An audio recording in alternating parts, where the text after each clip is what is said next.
Ice from Stone Mountain, Georgia.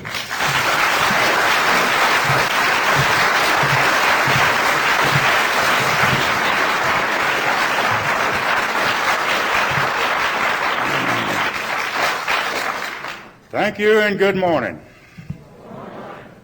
I am Po' Boy Rice and I'm an alcoholic. Hey y'all. I'm sober this morning by the grace of God, fellowshipping with men and women just like you, and because our program works and mine didn't. I'm glad to be up here in these mountains this morning. I don't know about you, but I have had a ball. And I can carry some of these memories back to Georgia with me. I am a member of the Glen Haven Stone Mountain group in Stone Mountain, Georgia. My sobriety date is December the 12th in 73.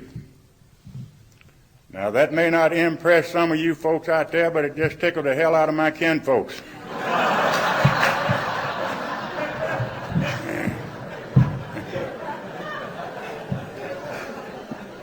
I want to thank the committee and everybody that had anything to do with me being up here this morning. And I think it's only fair to tell you in the beginning that I'm just a little bit old-fashioned and I'm kind of countrified. Buck told me to tell you all that because you never would have known it if I hadn't told you.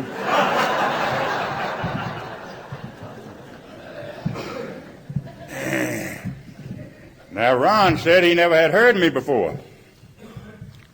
And there may be 3 or 4 others out there who hadn't, and so I want to tell you a little story. And it's about an old buddy of mine. He lived over here in your state in North Carolina, and he stole a man's milk cow.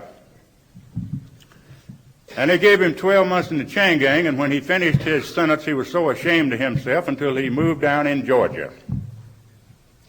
And he got him a job, and he went to work, and he started attending a little old Baptist church down the road. And he established such a good record in the community and in the church until after a while they elected this old boy to serve on the deacon board. And he served in that capacity for some time, and after a while the preacher, he resigned for some reason. And they asked this old boy from North Carolina if he would fill in until they could get him another preacher, and he accepted. And the first Sunday morning he walked up in the pulpit to deliver his sermon. He looked down the aisle and he saw a long-legged joker come walking in that he used to be in the chain gang with. And he started his talk off like this: "Now, brothers and sisters, I came here this morning fully prepared to preach to you from the book of John. But after observing this congregation, I have changed my text to the 2nd chapter of Jude, where it says, if you knows anything, or if you sees anything that ain't already leaked out, you keep your mouth shut till this meeting's over with."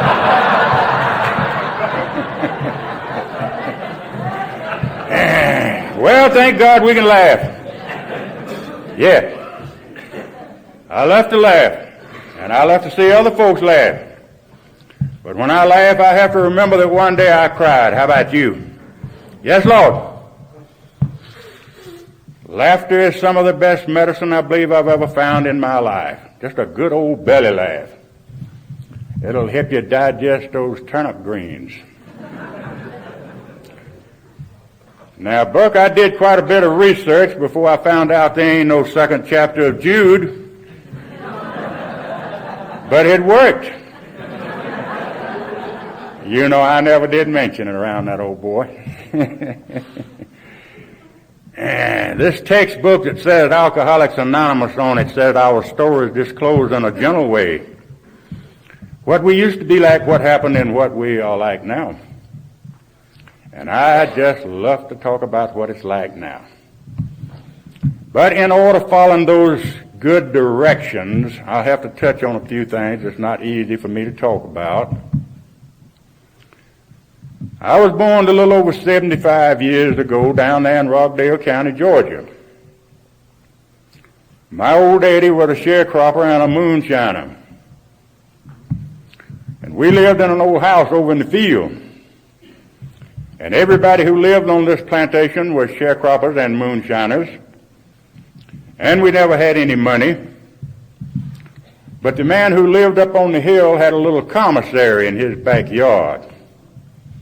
And when we would need something from the commissary, I would follow my old daddy up there to what we call the big house.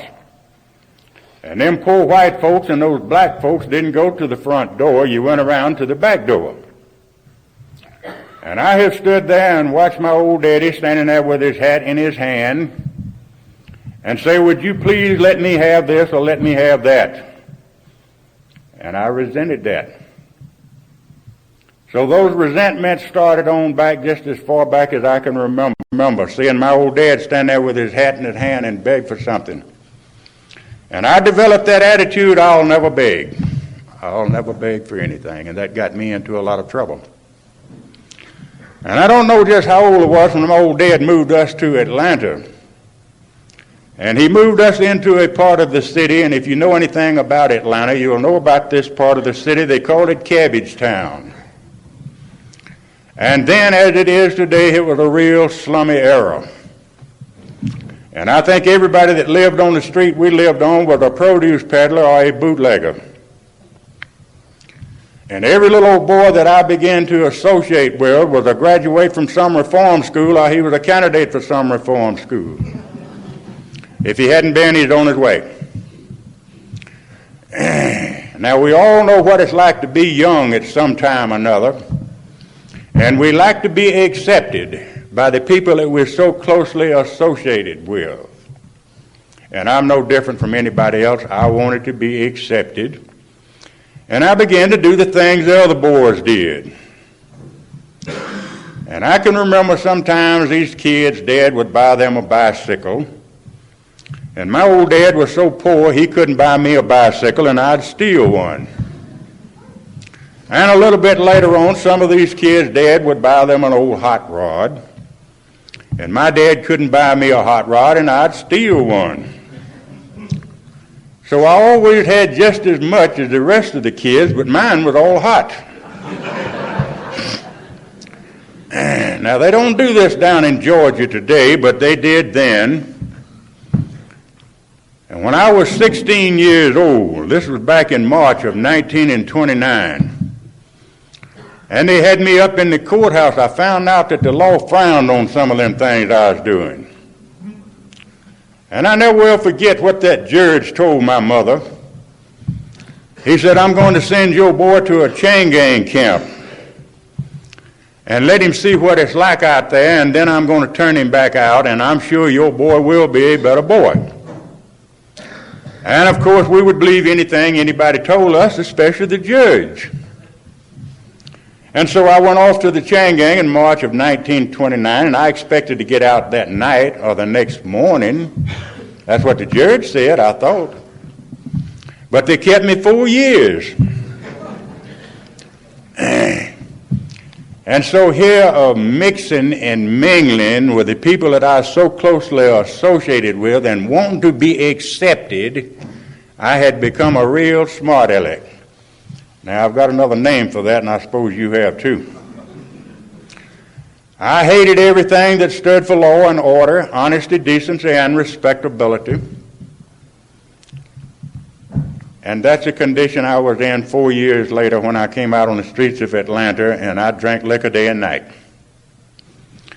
I couldn't tell you how old I was when I had my first drink of liquor. I was probably in diapers. My whole family drank liquor. And everybody that we were associated with drank liquor, and we didn't see anything wrong with it. Since I have been in this program, I've done a lot of inventory work, except today I call it soul searching. Just like many young men today, I took my old mama for granted. You are my mama. And like many mamas today, she upheld me in everything I did. Her boy just couldn't do nothing wrong. So I took mama for granted. But I can remember so many times when mama wouldn't have streetcar fare and she would walk in the snow or the rain down to this old chain gang camp to bring me a sack of Bull Durham smoking tobacco and say, Mama loves you, and we hope they'll let you come home sometime. But that was Mama. I took her for granted. And I didn't miss her until it was too late, because just a few days after being released from the chain gang, in a drunken stupor one night out on the highway, I wrecked an old automobile and I killed Mama. And I never got over that for a lot of years and a long ways down the road. And I could hear Mama crying and pleading and begging and trying to get me to slow that car down, and I wouldn't do it. I was a smart aleck, and I lost my Mama. And then I began to run with some of the worst people in this country. I'm not proud of that. And a short time later, I was arrested, tried, and convicted, and this time I was sent back to the chain gang with more than 100 years. And my only hopes of ever being on the streets again was to run out. And I run all my life. Run, rabbit, run. And I escaped, or I attempted to escape from every institution I was confined in except the last one. Most of those men that I was so closely associated with is not around today. Some of them were shot down and killed trying to escape. Some of them were shot down out on the streets of the highway by our policemen. And some of them went to the electric chair. So my friend, it's by God's amazing grace that old po' boy stands up here this morning and tries to share a little of my experience, strength, and hope with you, hoping that I might reach somebody out there with a simple little old message. This was back in the days when they used the old sweat boxes and the old stocks in the chain gang camps. And those old stocks, they would hang you up by your ankles and your wrist in them. And for several years after these things were abolished over in Georgia, the back of my hands were paralyzed. And the old sweat boxes was made like a coffin. It stood up on its end. And you backed up into it, and they'd close that door right up against your face, and they'd bore a hole there for you to breathe through. And I've stood in those things till my feet would swell up and bust my shoestrings. And they whipped me with everything imaginable, and I continued to get worse, because we don't win people like that. Sometimes people say, "Po' boy, how do you win them?" And I'm always glad to tell you. There's a little four-letter word that says L-O-V-E, love. Thank God for this kind of love that I'm talking about this morning. I've seen it move men that you could not move with a Thompson submachine gun, and you can't fight it. This is why this is such a great fellowship. It is because of the love, the understanding, and the identity of one drunk working with another drunk. Eventually, the federal government built a place down in Tatnall County that we call Reedsville today, which is one of our state penitentiaries. The federal government built it and leased it to the state of Georgia and gave them 30 years to pay for it in. And the last year that Governor Eugene Talmadge was governor, he taken all the money out of the treasury and they paid the federal government off. And the next morning, the headlines in the Atlanta Constitution said the state now owned a state penitentiary, lock, stock, and electric chair. And I was one of the first convicts to enter that new prison in October 1937. And they locked me in a little cell for 8 months until they could open up a rock quarry for incorrigibles. And I was transferred over there, and I remained over there for 3 years. But I managed to escape on 2 different occasions. And they shipped me back to Reedsville under what they call a stop order, never to be transferred out again. And a short time later, we got a new warden down there. And out of 2,500 convicts, he picked 10 of us with the worst escape records of any man in Georgia. He said, "Carry these men to maximum security. They'll never come back to population as long as I'm warden." We had a lot of friends and we had a lot of connections. And 30 days later, we escaped from maximum security. We came downstairs and we captured the whole inside of the penitentiary. Now, this has never happened before in Georgia, and it's never happened since then. We took over the front office, the powerhouse, the switchboard. And I walked down through those cell blocks with a market basket full of keys, and I turned everybody out that said they wanted to run away. And so I let 100 out. We threw that main switch and we had a complete blackout. Inside lights, tower lights, all went out at one time. And 25 of us went out those front doors and taken automobiles off of the yard and left. And the other 75 I let out went down and broke into the commissary and got all that juicy fruit chewing gum and brown mule chewing tobacco. They didn't want to run away. They're just full of larceny and wanted to steal something.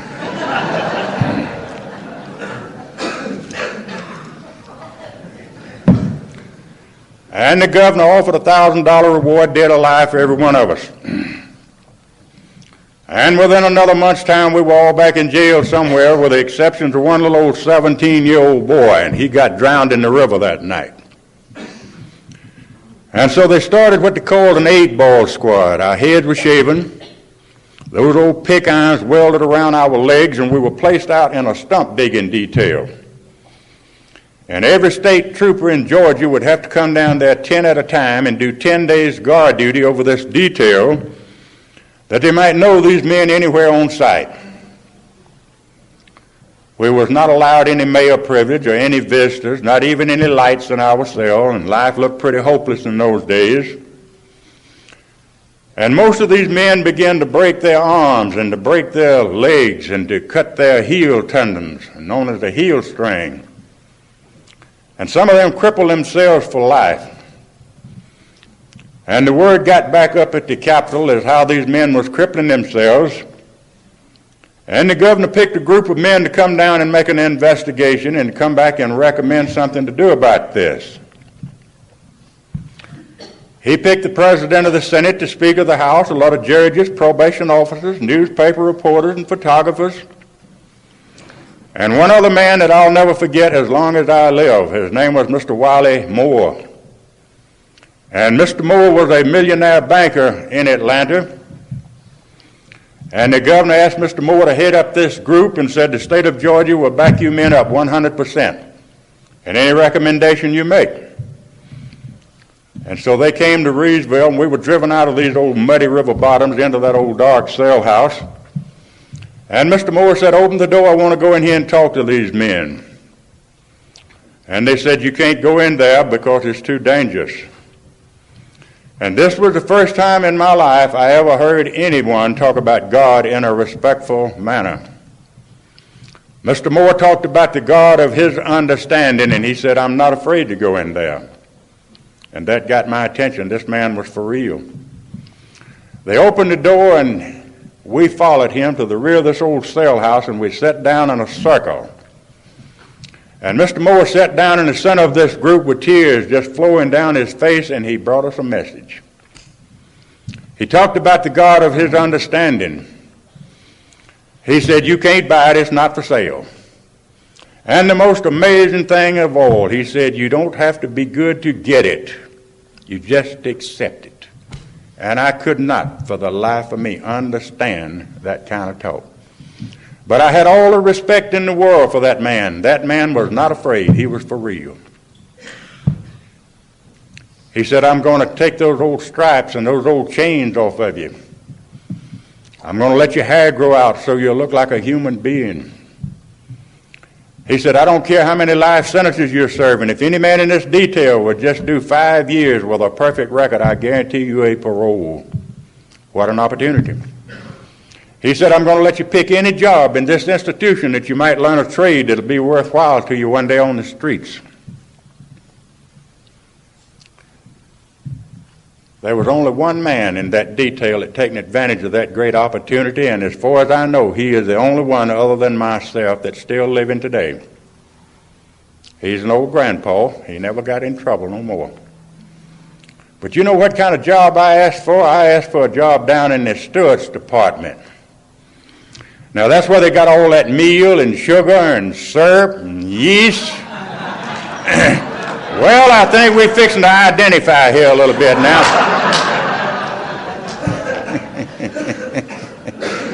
You know, out here you call it beer, but in the penitentiary we call it buck. and it ain't nothing but old still beer. And as a little old barefooted boy working around the liquor store with my daddy, I learned all about the ingredients that went into a batch of beer that would cause it to ferment and when it was ready to be distilled. So that came in real handy along right then. And I can assure you I drank alcoholically for many, many years in the penitentiary. Sometimes folks say, "Poor boy, how'd you get it in there?" Honey, it was easy to get in there, and it probably is in your town. You didn't have to walk as far after it. And you know, the more sweetening you put in there, the greater the percentage of alcohol. And I could make it so strong you'd have to have a chaser with it.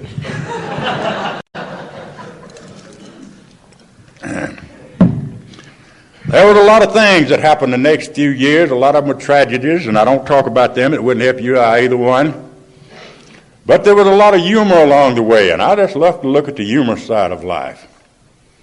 Now, most everybody had a nickname. They called me Po' Boy.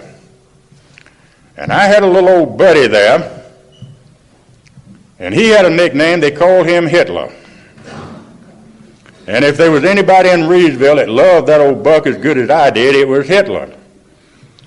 And so one morning I pulled off a batch of buck, and old Hitler got drunk, and he got out there in the hallway and got arrested on a plain drunk charge. And they had him down at the control office, and the warden said, "Hitler, where'd you get that buck at?" And he bowed over real humbly, and he said, "Captain, you can just whoop this old head of mine till it rattles like a pot of okra if you want to. And I ain't going to say one word against my good friend, Po' Boy Rice."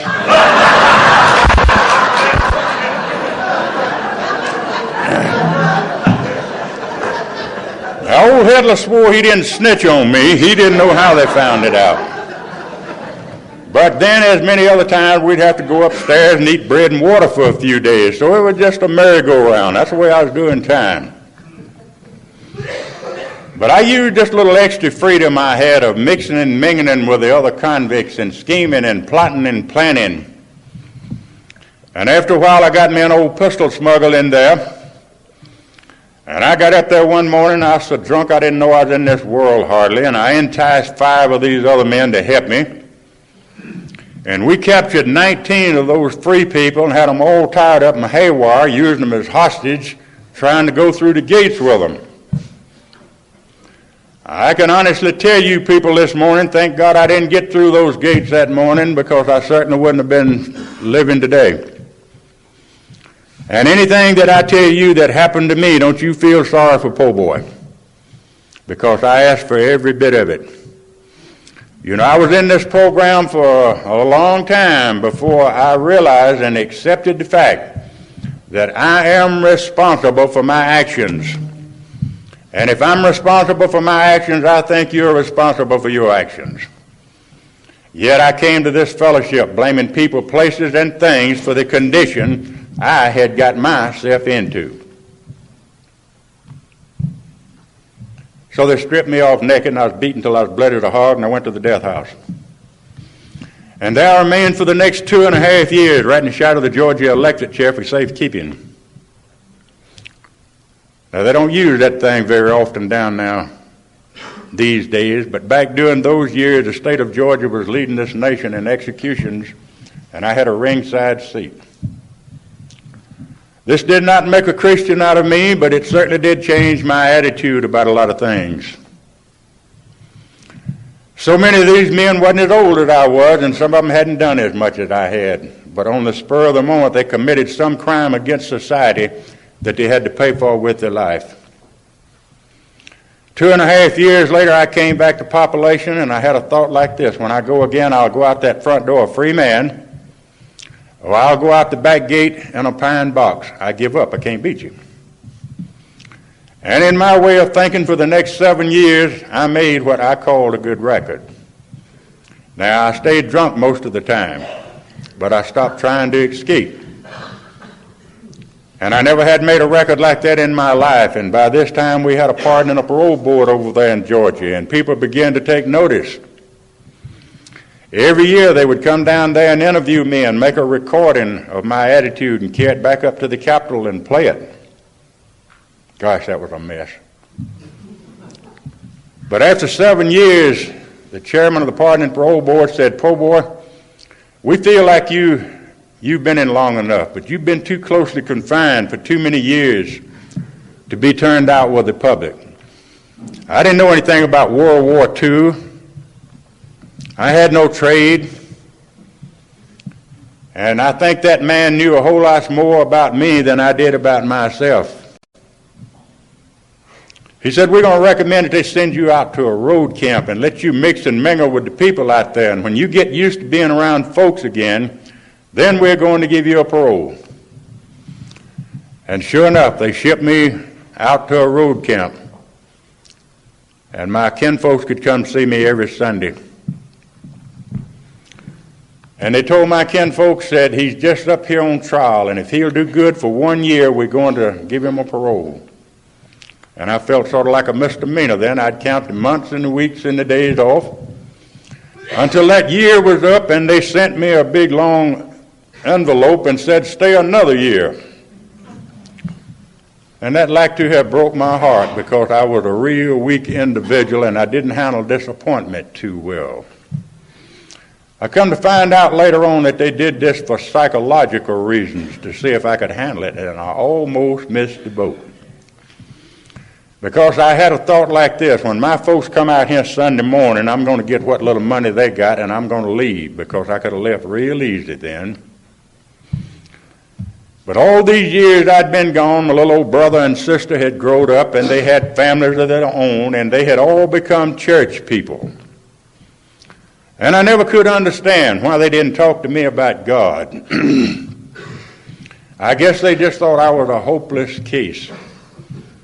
And I was so bitter at the state of Georgia as they came out there that morning, and I wanted them to feel the same way I did. And they just dropped their head and began to cry, and I didn't know how to fight anything like that. I like to look at it this way: all the way down through life, at different times and different incidents, there were some little seeds planted along the way.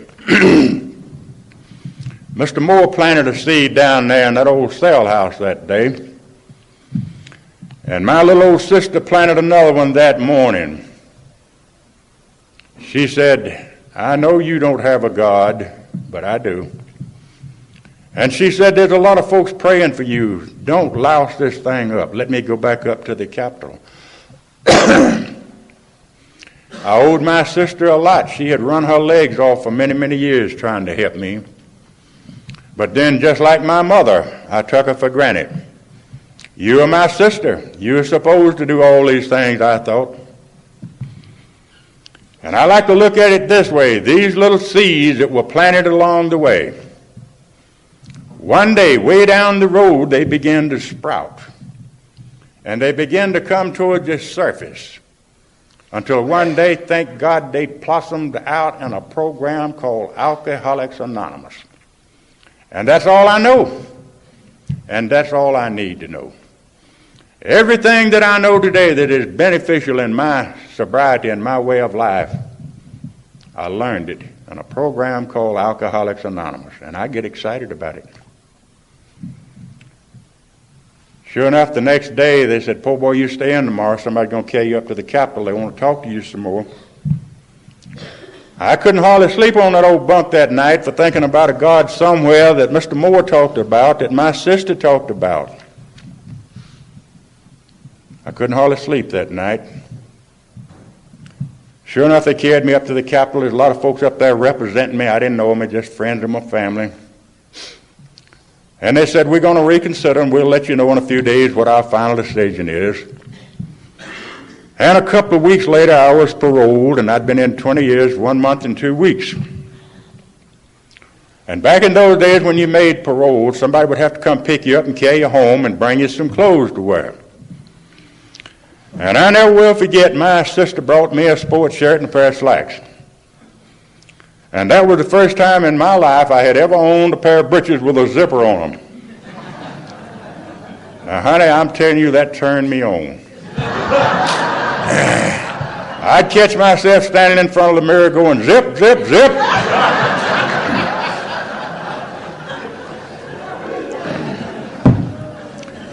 That's what I was like when I went home. And every time the doors of the church was open, my people all went. And it was sort of a take it or leave it proposition. Now, you can go with us or you can stay here by yourself. And so, out of curiosity, I went, and I went for all the wrong reasons. I met a lot of wonderful people who wanted to help me, but I would keep everybody at a distance. You couldn't get close to me. And I refused the help that was offered me. But there was one good thing that came from me going to church. I met a little lady, and some of you people here know this little lady, and her name was Flo. And that was the best thing that ever happened to me, is when I met Flo. Just a short time later, Flo and I got married, and we rented some furnished rooms, and there's two men in that church got me a job digging ditches for a plumbing company. I'm a good ditch digger. And I went to digging ditches, and Flo and I'd go to meeting on Sunday, and I didn't drink liquor. And I stayed with that until after a while they made me a plumber's helper and give me a dime raise. And I stayed with that, going to meeting and not drinking. And after a while I got one of those little cards that said that I was a journeyman. And one morning they called me in the office and said, "Po boy, we hate to tell you this, that you are sober. You do your job well. You're just the man we need. But your past has caught up with you. And we can't work you out here, and we're going to have to let you go." And I was still a weak individual. I didn't handle disappointment too well. And that old attitude flashed back, "Well, I'll show you. I'll get even." You know what I'm talking about. And that old pride wouldn't let me go home and tell Flo what had happened. She would have understood. She was a much stronger person than I was, and we could have worked everything out. Every morning I'd let Flo put that bread and meat in a sack, and I'd leave like I was going to work, and I didn't have a job, and I didn't want one. I was full of anger. I was mad. And I didn't know anything about legalized liquor or beer. And so that next morning I walked into one of those honky-tonks and I began to drink that stuff. I guess I call myself getting even. And after a while I'd be in such a condition I wouldn't go home. I didn't want Flo to see me like that. And then after a while I couldn't go home because the police was watching my house because I'd been doing some things I ought not have been doing. And I knew I was going to have to run again, and I wanted to see Flo just one more time before I run. And I got my brother to pick Flo up and bring her out and meet me, and we spent the night in a little old motel, South Atlanta. And the next morning I walked up to the bus stop with Flo, and as I stood down, I watched her get on that bus going back home. It almost broke my heart. I wanted to go home with Flo so bad I didn't know what to do, and I cried, and I thought, the most precious thing I've ever had in my life, I'm losing that. I've bloated again. And I questioned myself, as most of us do. Why? Why can't I be like other people? Why am I this kind of person? And I could come up with 900 excuses, but deep down in my heart I couldn't find an answer. Couldn't find an answer. Today I found that answer. I'm an alcoholic. I'm an alcoholic. I know what I am today. And so I run. But you know, the trouble was I carried the problem with me, and that was old po' boy. That's where the problem's been all the time. And I went to another state, and that liquor in these other states is just like it is in Georgia. And just a short time later, the police picked me up in DTs, just as crazy as a bat. They shipped me back over to Atlanta, and they put me under a $10,000 bond. And my sister put up a home, everything she had in this world, to get me out on the street. To walk the streets at night by myself and drink liquor and cry and feel sorry for po' boy. Anybody here ever felt that way? Poor, pitiful, and put upon. Pour me another drink. The insanity of alcoholism. And so I run. And I run many times. It was all the same old merry-go-round. You know, I just love to tell you folks, you know, that I didn't get in no more trouble, but that wouldn't be so. I got in there all kinds of trouble I could get into. Eventually, me and an old buddy of mine, was going up the expressway near Marietta one evening about dark, and it was drunk on an old Ford, and there's a Thunderbird dealer. We had a flat tire, and it's right across the road was a filling station. The man said, "Pull your car over, and I'll put this tire on." So he was trying to get across that expressway, and there's a Thunderbird dealer, and his family from up in Ohio was on the way to Florida on vacation, and they run over us and tore up our car. And we jumped out and took theirs away from them. You know, that keen alcoholic mind was really working then, you know. It looked to me like, "Hey, man, you done tore up my car, you give me yours." The law frowns on that, too. So it wasn't so much as what happened, but because of our past, they gave me and this old boy 20 more years apiece, and back to the joint we went. If I'd had the nerve, I'd have cut my throat. I couldn't see how to live 20 more years than that. I didn't know how to pray. Thank God Flo knowed how to pray, and I'm sure a lot of other people did. 14 months later, they transferred me over to Stone Mountain Park to put the plumbing in a new prison camp. I remained over there somewhere about 7 years. Miss Rebecca Garrett was chairman of the Pardon and Parole Board, and maybe she had a little faith in me. She decided to parole me again. And Flo came to carry me home one morning. And as we went home, we didn't know hardly how to talk to each other. We couldn't have hired a lawyer. We didn't have $1.50 between us. But we knew where our help had come from. There was a power bigger than we was working somewhere, and he had something else for poor boy to do. I went back to work at plumbing work for the next 3 years, and then I got involved with a gospel singing group for the next 3 years, and we just went a lot of places, and I didn't drink liquor. I stayed real busy. And then I took a job at a motel as maintenance man. And in the summertime, the beer and the liquor flowed real freely. I didn't know I was an alcoholic. I can take it, I can leave it. And one day I decided I'd drink one of those good old cold Budweisers with these other boys. My friends, when you read in this textbooks right here that this is a progressive illness and it always gets worse and it never gets better, please believe it. How do you know, poor boy? From personal experience, which is the best teacher I ever found in my life. And you know, I got drunk, and there wasn't no turning around, and I stayed drunk for 1 solid year. Now, it got plumb pitiful along there about the end. Flo didn't know what to do with me.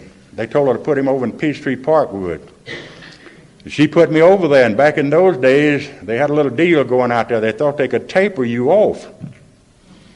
And the first 3 days and nights you was in there, every 2 hours, you'd go up to the nurse's stand, and they would give you some alcohol and some fruit juice. And you better believe every 2 hours around the clock, I was standing at that nurse's station for my medicine. If they'd have let me doze off and go to sleep, I'd have killed them. And so I went in there drunk and I come out drunk. Spent what little money we'd saved up, and the insurance was all gone. And then I began to make the round. And I hit a lot of them, honey. I was in and out of those places so fast and so much, it's a wonder I hadn't died from exhaustion before I ever got to Alcoholics Anonymous. And I stayed drunk. The last alcoholic hospital I was in was at Georgia Mental Health. And I'm sure it's been the same old merry-go-round with exception to one thing. On Monday night, they had an AA meeting out there. And they announced on the loudspeaker, we got an AA meeting out here in the lobby. And so once again, out of curiosity, I went out to see what an AA meeting is. And there were some people from down in Rockdale County holding that meeting, and a very dear lady friend of mine who runs a rehab center down there today. She said I looked more like a dead man than anybody she'd ever seen. And she came over to me after that meeting and she said, "Poor boy, do you want to get sober and stay sober?" I said, "Yes, ma'am, I sure God do, but I don't know how. I can't do it. I can't find no way to do it." And she said, "I'm not going to try to tell you how to do it, poor boy, but I'll be glad to tell you how I did it." And that got my attention. Here's somebody going to share with me their experience, strength, and hope. She gave me her phone number, and that was the most important phone call I ever made in my life. I called Sue the morning I left that hospital, and she got the little meeting book out and looked up the closest meeting where I was living at in Stone Mountain, which is my home group today. And she said, "They got a meeting over there tonight. Now you get yourself over there." And I went very suspicious and very skeptical and very doubtful, like so many others. and hopeless. And I sat there, and it was a discussion meeting. And those guys and gals would say, my name is this or my name is that, and I'm an alcoholic. And I thought, my God, if that's what an alcoholic is, what in the world am I? Because to get from where I was to where I saw those beautiful people would have been a high step up for poor boy. And I decided that night, if I could just some way get to be an alcoholic like they are. Because right then I wanted to be an alcoholic more than anything in this world. I didn't want to be poor boy Rice. And I asked a very simple little old question, and I got a real simple answer. I said, what do I have to do to be like you folks? And they knew I was a fool, and so they said, don't drink, go to meeting. If they'd have told me any more than that, I wouldn't know what they was talking about. And so I didn't drink, and I went to meeting, and I stuck real close to them people. Don't drink, go to meeting. After a while, I got to where I could eat, and I got the wrinkles out of my belly. Got to where I could lay down at night and go to sleep. Believe me, that was a benefit. I hadn't slept in a long time. Got to where I could go to work. And I'd prance around that meeting and say, don't drink, go to meeting. And I couldn't understand why them people didn't give me a lot of credit for that. I'm the only man in my home group that they ever give a birthday party in 6 months. Nobody thought I'd stay sober a year. We had an old fat boy there in my home group, and I just hated him. Because every time he'd open his mouth, he'd say, the big book, the big book, the big book. And I didn't want to hear about the big book. How about patting me on the shoulder? I'm not drinking, I'm going to meeting. But he had a sweet little old wife, and the night that I had 6 months, was going to get my 6 months chip, she brought me a little old cake to the meeting, and on that cake it said, poor boy, 6 months.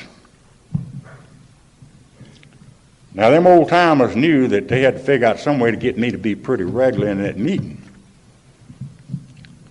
Now, the group conscience had voted you had to have 6 months sobriety to be secretary. And this happened to be election night. Now, you know how them little old AA elections go. One of them said, I nominate po' boy. Somebody second that. Somebody said, I nominate the meeting be closed. Nominate.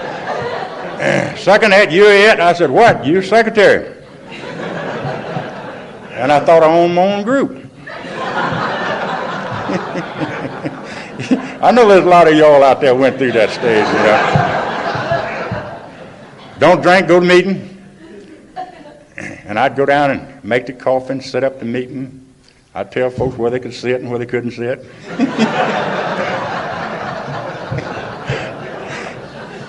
And after a while, I had a sure enough birthday. I had a year.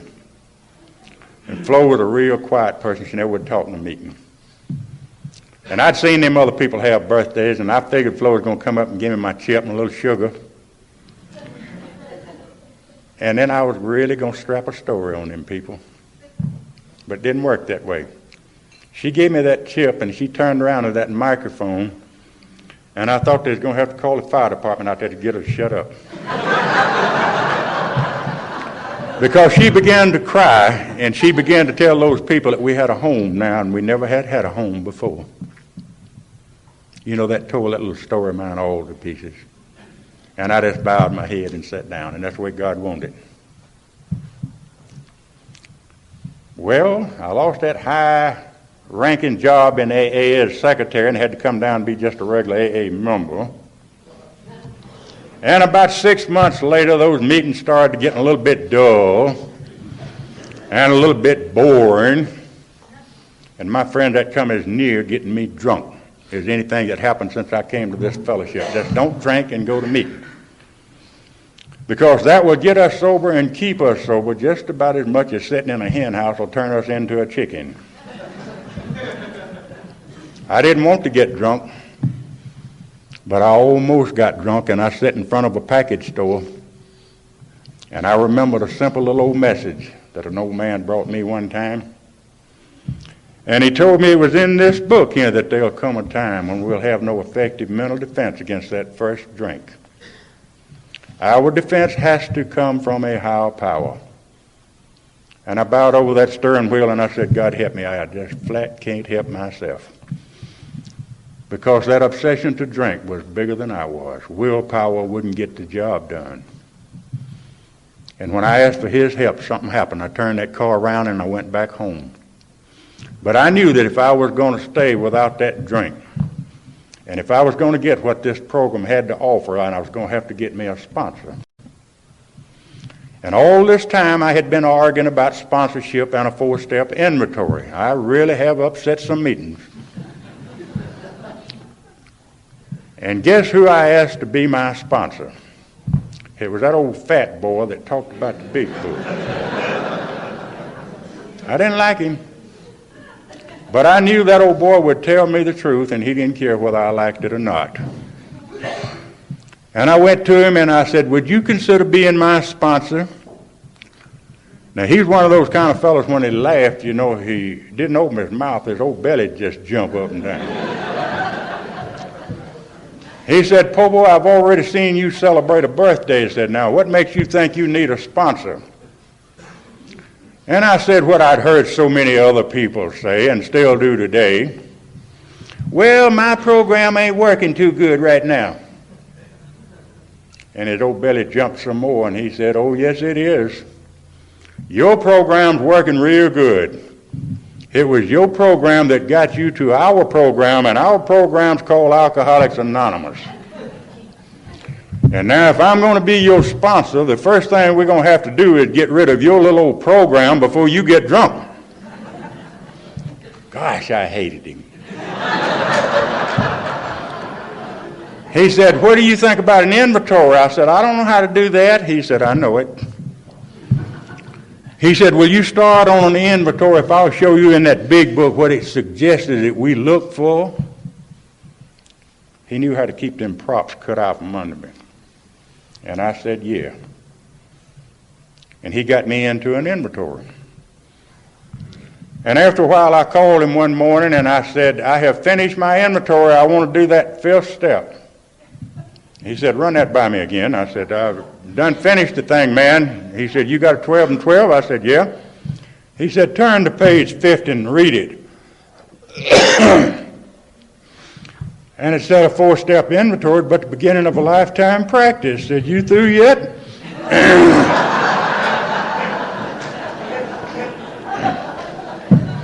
I said, no. Well, have you went as far as you know how to go? I said, yeah. He said, well, bring your inventory and come on over here.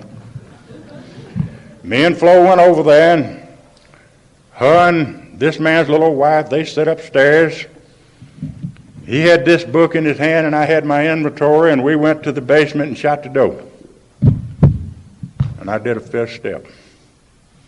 And I talked about some things with that man that morning that I thought I'd have carried to the graveyard with me. Because as I began to share with him, and some of those things wasn't very pretty, and he could sense that, being an experienced AA member who had done a 5th step himself, and he began to share with me. And it just came pouring out.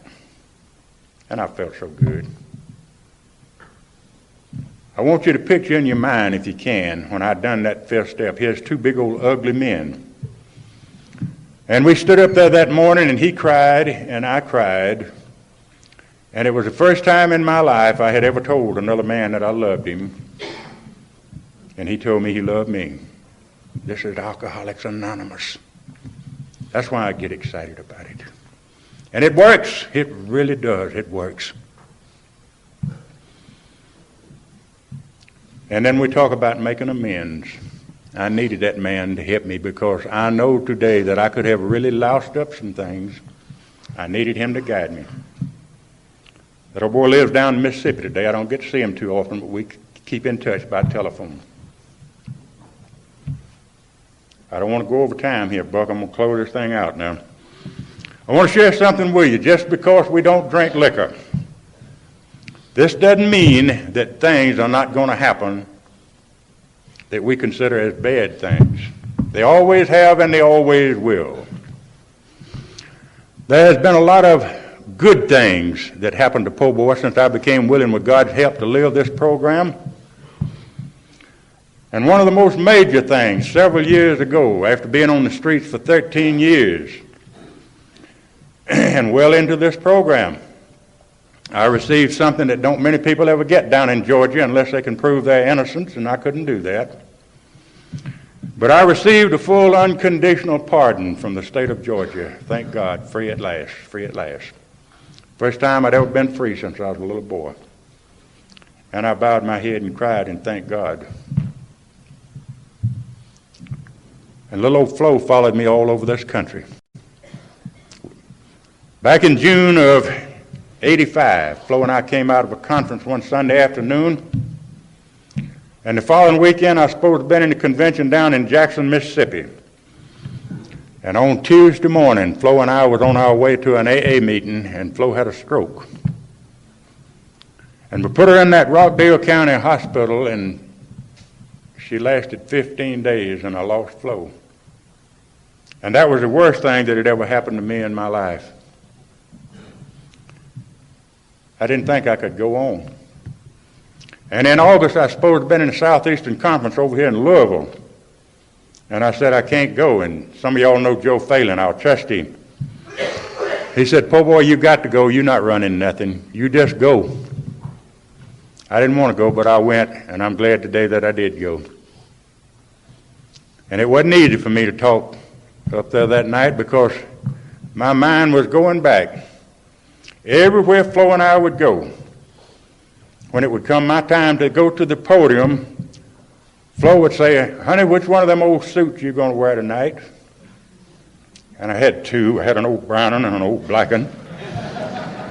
And I'd say, "I'm going to wear that old brown suit tonight." And Flo had an old brown slack suit. And she wanted to dress just like I did. And she'd always sit right on that front row. And sometimes my knees would get wobbly, and I'd think I couldn't go on. And I'd look down at Flo, and those big brown eyes would be right on Po boy. She believed I could do it. And that would give me that little extra lift that I needed so I could go ahead and share my experience, strength, and hope with these people. Anytime that I'm in a meeting, whether it's a big meeting or a little meeting, my mind and my heart is always centered on that new man or new gal that's just coming through those doors. God help us that we don't ever forget that and remember one time we was new and we were scared and we were skeptical and we were suspicious and we were doubtful. Let's take them by the hand. When I got to Alcoholics Anonymous, when somebody would take me by the hand and say, "Hi, Po boy," gosh, that felt so good. And so in closing this thing out, I want to share something with you, and this is based on personal experience, and that's what I talk about. And it's simply this, my friends, the problem that you may have today, or the problem that may be further on down the road, it's never, my friends, greater than this source of power that I've tried to share with you this morning. And it's a God of my understanding. Thank you very much, and God love you.